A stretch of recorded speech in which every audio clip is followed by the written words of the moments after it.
Bonjour à toutes et à tous. Aujourd'hui, sur courapprendrelaPhoto.com, on va parler d'Adobe Photoshop Lightroom, qu'on appelle aussi plus simplement Lightroom. Il s'agit d'un logiciel dont je vous ai déjà un petit peu parlé dans le cours sur le RAW, R-A-W. Il s'agit donc d'un logiciel de traitement de fichiers RAW, en tout cas principalement, parce que vous allez voir, on peut à l'intérieur de Lightroom traiter certes des fichiers RAW, mais aussi des JPEG. Néanmoins, il s'agit vraiment d'un logiciel conçu au départ pour le développement de nos fichiers RAW. On a plus de fonctionnalités et on a plus de latitude dans la manière d'appliquer nos réglages quand on travaille sur un fichier RAW. Lightroom, c'est un logiciel très particulier parce que c'est un espèce de conteneur.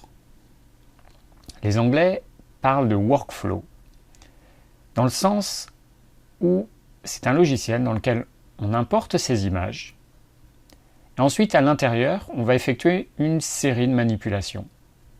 On va particulièrement les trier, on va les comparer entre elles, on va les sélectionner, savoir lesquelles nous plaisent le mieux, lesquelles on va supprimer.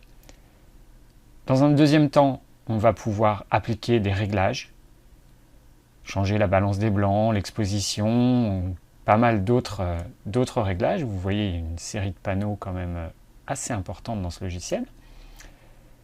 Et enfin, on exporte nos images pour une utilisation finale. On va les exporter par exemple vers le web pour se créer un site avec les photos qu'on a conservées, qu'on a choisi de garder. On peut aussi les imprimer, on peut faire un diaporama.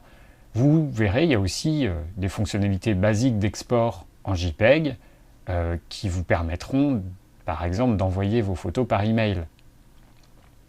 On a donc un logiciel assez particulier qui change un petit peu de ce qu'on a l'habitude d'utiliser parce que, par exemple, Photoshop ou Photoshop Elements, c'est un logiciel dans lequel on importe une image juste pour la traiter et on l'enregistre, et voilà, c'est fini. On ouvre un JPEG, on enregistre un JPEG. Dans Lightroom, on importe des négatifs, en quelque sorte, de nos images, nos fichiers RAW. On leur effectue ces traitements,